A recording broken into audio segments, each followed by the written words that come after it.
All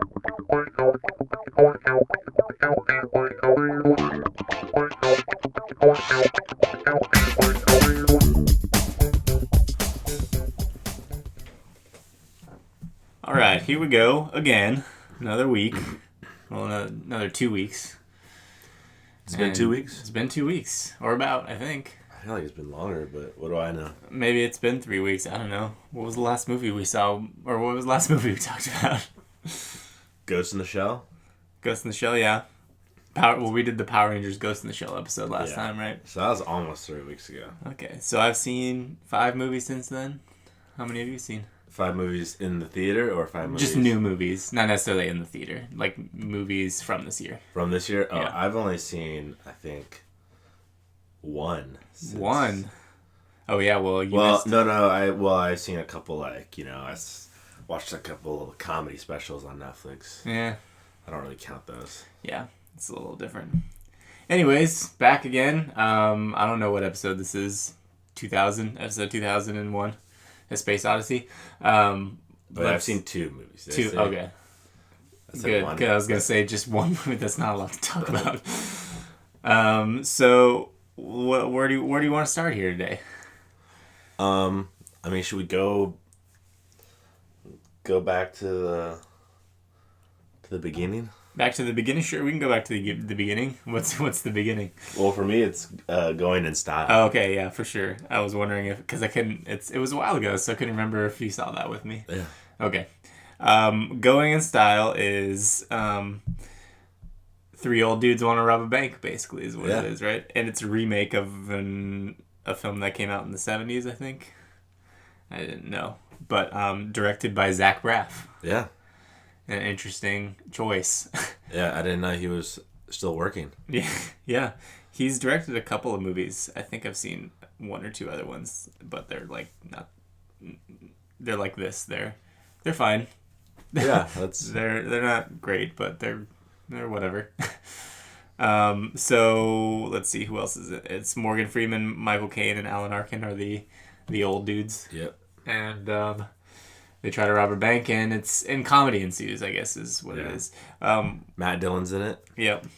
Yeah. Did you laugh any? Yeah, I had a couple chuckles. Couple chuckles in there. There's a very there's a few moments that I was like, oh, that's a terrible joke, or oh, that wasn't really funny. But maybe if old men go to see the movie, they might like it. Yeah, for sure. Like really old jokes that have been told 100 times. Yeah. Like that kind of thing. They'll be like, oh, I remember that. I remember that when I was a baby. Yeah. 100 years ago, I heard that joke for the first time. Mm-hmm. Brings back memories. Yeah. Christopher Lloyd is also in this movie. Oh, yeah. I laughed a little bit at Christopher Lloyd. Just his inclusion in general, I feel, was funny to me. Yeah. He was probably the best part of the movie. Yeah, for sure.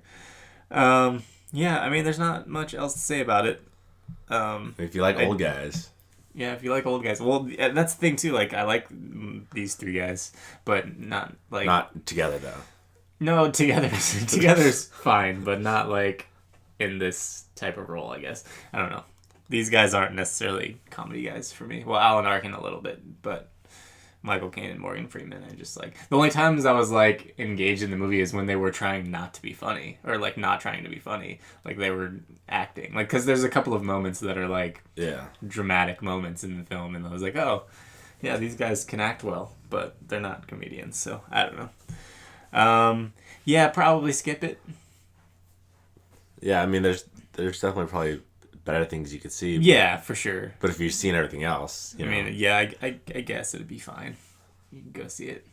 This is more of a wait for it to come out. You don't need to see this in theaters. Yeah. There's really no reason at all to see this in theaters. Yeah. At least I don't think so.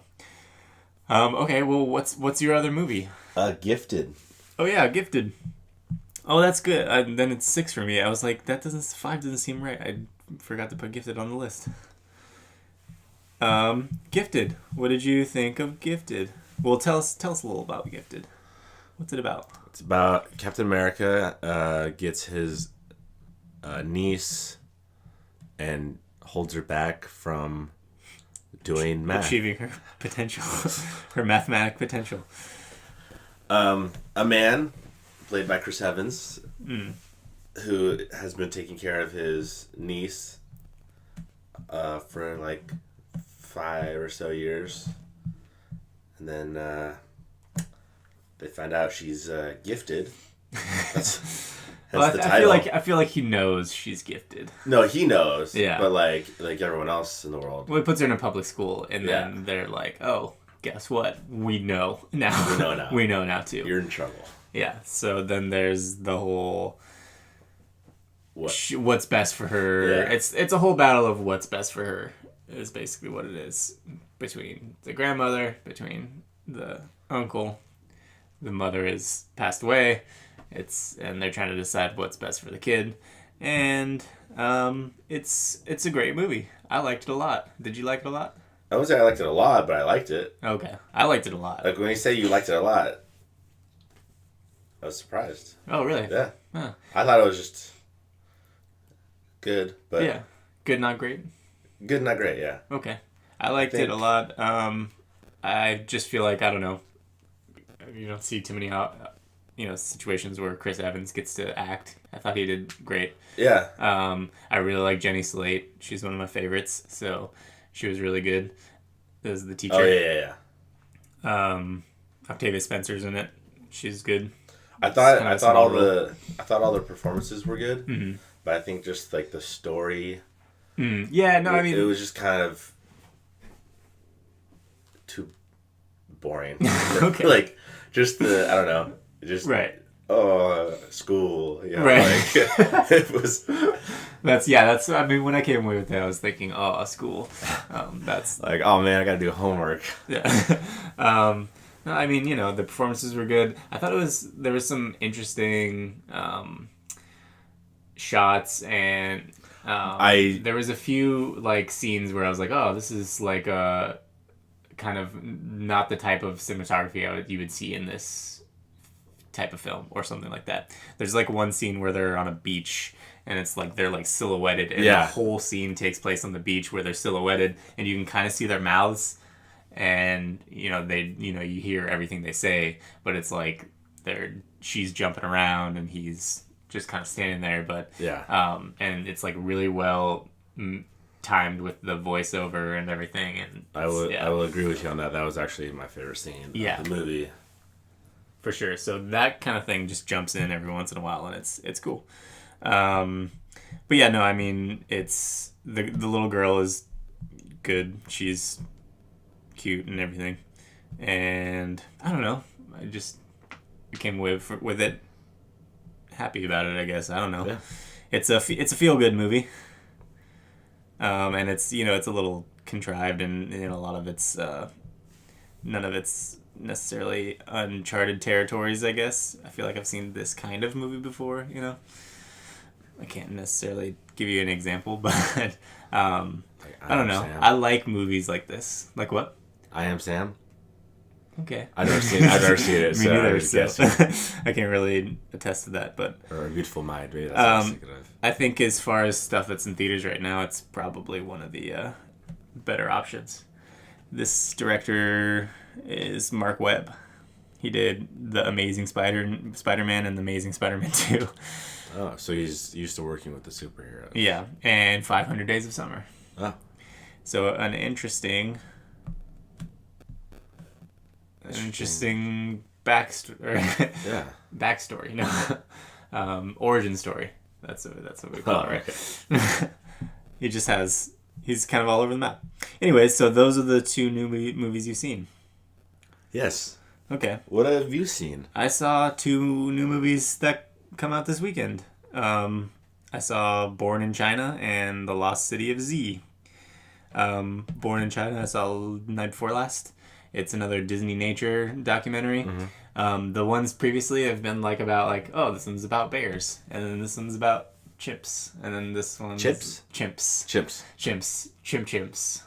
or chimps. Chimps.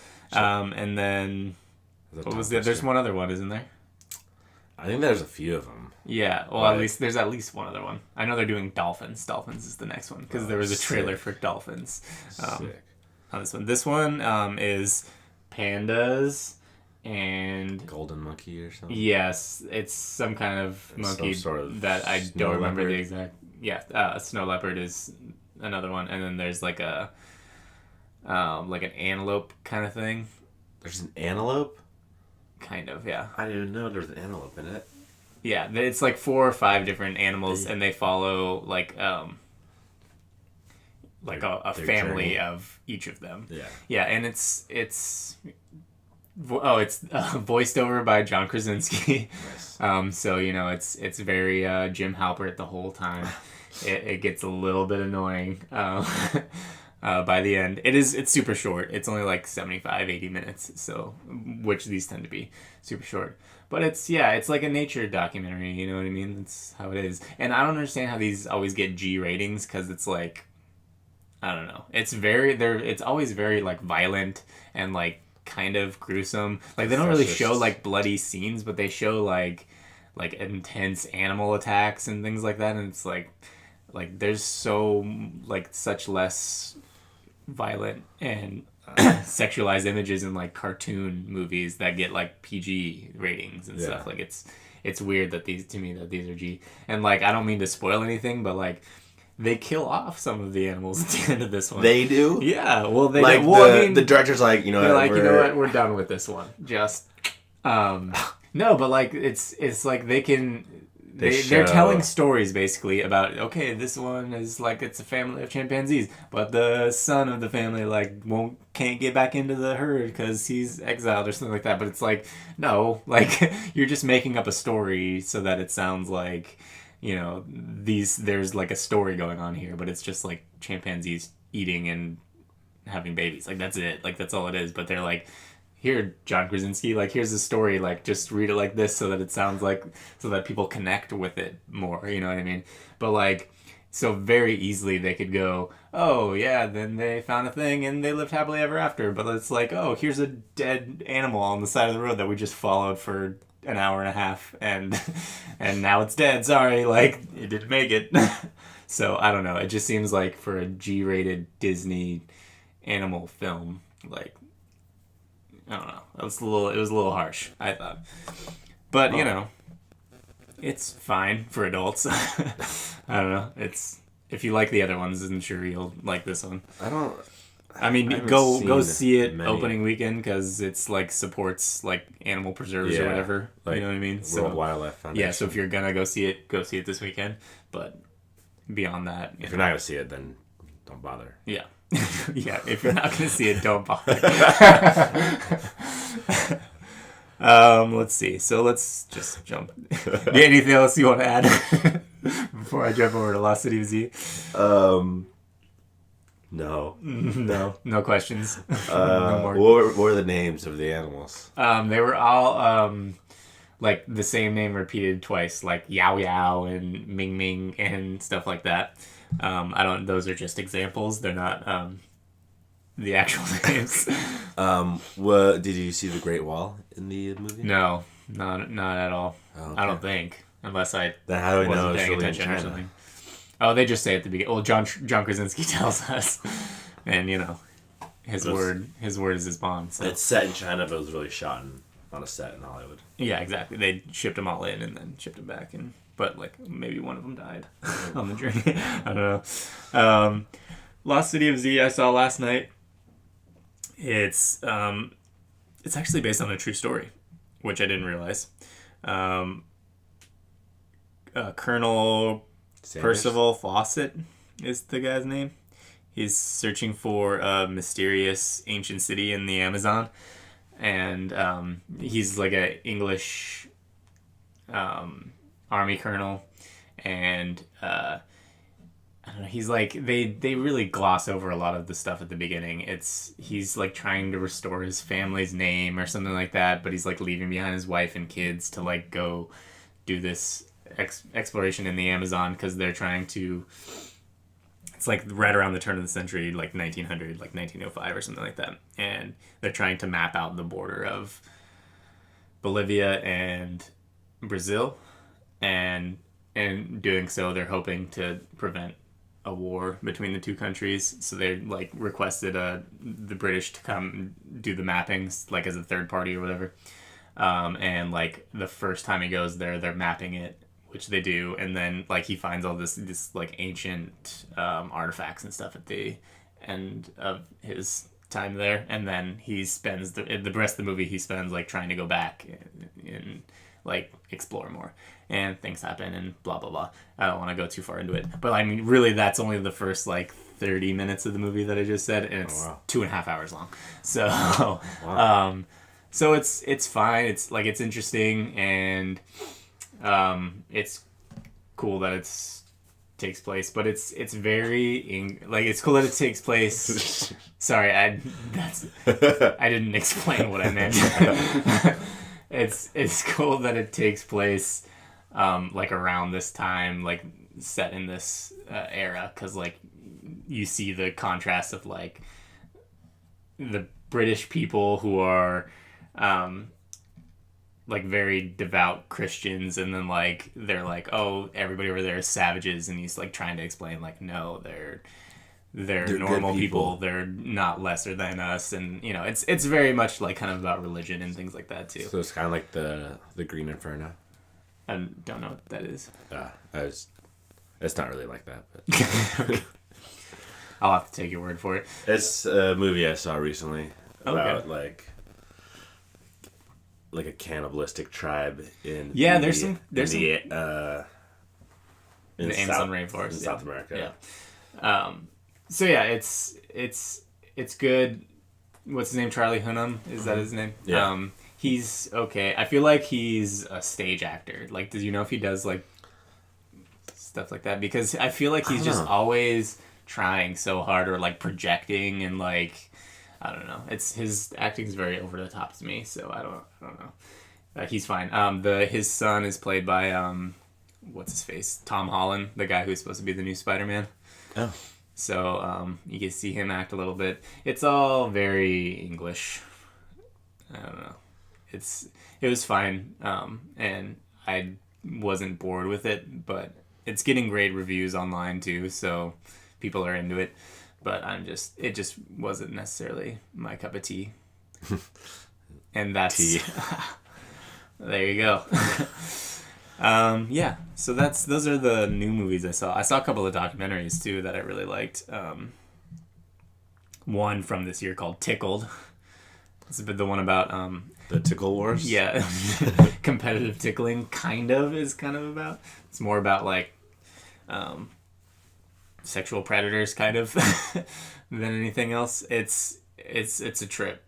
I don't really want to talk too much about it, because if you're gonna see it, like just see it. Like don't let me tell you anything about it. Just go watch it. Okay.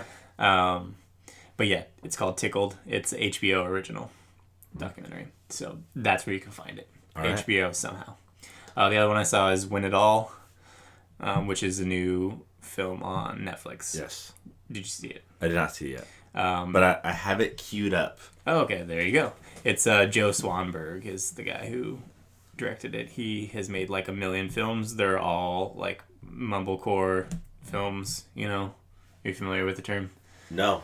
It's like where you have like a script that's like 2 pages long, or that's just like basically stage directions, and then you just let everybody talk. And you say, here's point A and here's point B, just like figure out the rest while we're filming. Wow. It's like very improv. So like you have like a script that's like that like reads like a book kind of, you know, like, oh, this guy does this and this guy does this, and then he ends up here, and then he realizes a thing, and then it's movie's over, and then you just kind of film and let the dialogue come to you. Interesting. It's a very loose description of mumblecore, but have you seen any of his other movies? He did like Drinking Buddies and Digging for Fire. I've seen Drinking Buddies. Okay, so those are things like that. Francis Ha is another mumblecore movie. I don't know if you saw that one. Not. But that's not Joe Swanberg. But so yeah, it was fine.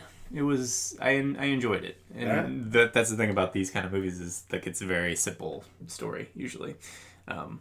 Guy has gambling problem. Guy fixes his life. Guy goes back to gambling. something happens, and that's kind of what it is. So yeah, it's on Netflix. You can watch it very easily. It's short. It's 88 minutes. So, of the, I guess I've only seen 2 Joe Swanberg movies. That one and Digging for Fire, but I like both of them. They're all right. He does a fine job. He makes movies on the cheap. I think like definitely less than $1 million when he goes to make a movie, or at least that's how it used to be. I don't know. He probably gets more funding these days, but still pretty good. And that's it. That's all the new movies we saw. That's all of them. Wow. Yeah, that's like 7 total, I think. What's your favorite one of the 2 that you saw? Well, I think between the 2, probably Gifted. Mm-hmm. Yeah. Gifted is probably my favorite too. So go see Gifted. Yeah. It's okay. Or I liked it a lot. Travis thought it was okay. I thought it was good. Yeah. Cool. Do you want to play? You wanted to play a game? Well, it's not really a game. Okay. It's more just like a fun thing. Okay. For us to think about. Okay. Well, let's have a thought. All right. So this is our new segment called I don't know how we should call it, movie mashup minute, or let's just call it that. Okay. Now. Well, is it going to take more than a minute? I mean, well, then it's a loose the moment. Yeah, the moment, the movie mashup moment. Go for it. All right. And basically we have 2 movies that we combine to make one movie with maybe an interesting different plot. Okay. Because of the 2 movies that have been chosen. Okay. And they're a mashup. So they're like a pun combination name. Yeah. Okay. Did you have something in mind for today? I have a few. You got a few options? I have a few options. Okay. Run them by me. Let's see what we got. We got American Beauty and the Beast. Okay. American History Ex Machina. Okay. The Big Green Inferno. Oh. Hangover the Top. And The Big Short Term 12. Okay. So I'm trying to think I'm just trying to plan this out in my head because I think there was only 2 of them where I've seen both movies in the mashups. One was The Big Short Term 12. Mm-hmm. And then the other was, what was it? American Beauty and the Beast? No, American History Ex Machina. So I mean, we could probably. I know enough about American Beauty to stumble my way through that. But did you have one in mind that you wanted to go through? No, I don't have one in mind. Okay. I like short. The Big Short Term 12. Okay. So, how do you think the Big Short Term 12 would start? Well, I think it starts out in like a foster home. Okay, so it starts more short term 12. Yeah. Okay. And there's these kids. There's these kids. These kids, and then they stumble upon this information about the housing market. Right. And they're like, "What's going on with the housing market, dude? What's up with the housing market?" And so the camp leaders, the house leaders, the ones that are taking care of it, they seek out some people who know more about it. Yeah. And that turns out to be Steve Carell. Yeah. And he's like, "Hey, here's what's happening with the housing market. But guess what? We're ahead of the game. Not that many people know about this." But now all these foster kids know. Right. And then they're trying to get into like regular homes, but all those homes are disappearing. The landlords aren't paying their mortgage, so they're going to the bank, and the kids can't find a home because all the homes are owned by the bank. Right. And the banks don't like kids. Right. So it's this whole conundrum. But then Christian Bale's company, he's like, "We like kids. We like kids, so come play drums with me." Yeah, so guess what? We're making all this money from drumming betting against the housing market, and 10% of those proceeds are going to go to you guys for a new home. That's a lot of money. Yeah, it's a lot of money. There's a lot of kids. I mean, is there only like 12? Yeah, well, in that house.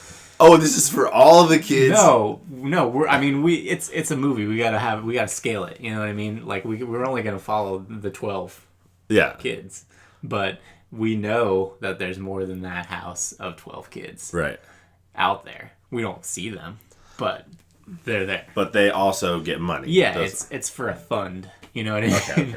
Putting the money into a fund.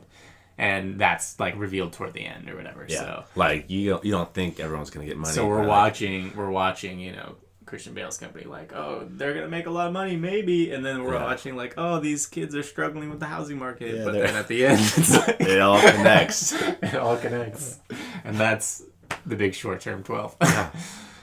All right, this is a good movie, Master. And how many stars are you gonna give that? How many? It was okay. I'll give it 3 out of 5. Okay.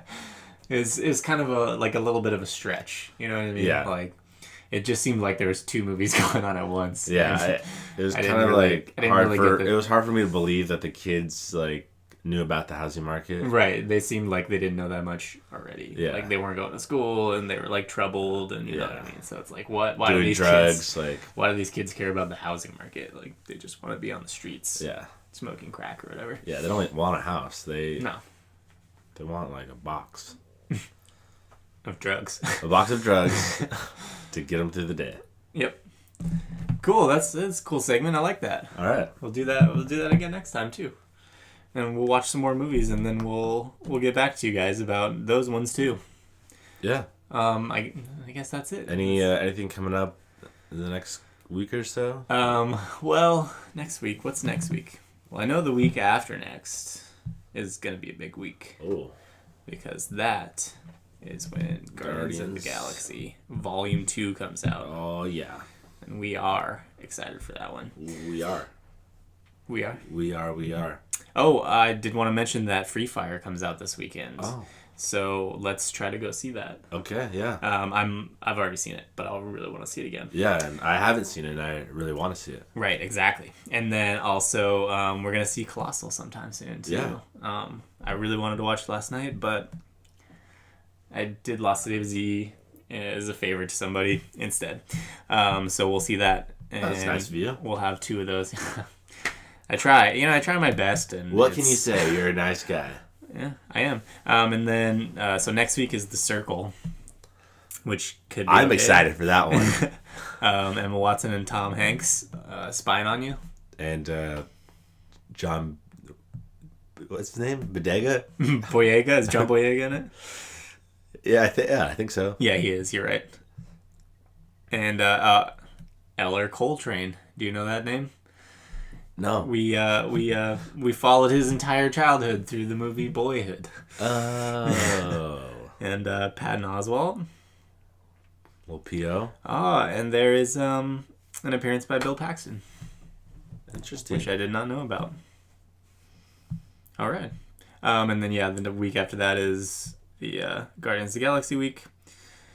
And then the week after that is, I don't know, whatever. That's too far. That's too far in advance. Like, we can't be going that far in the future. All right, so you got some new movies.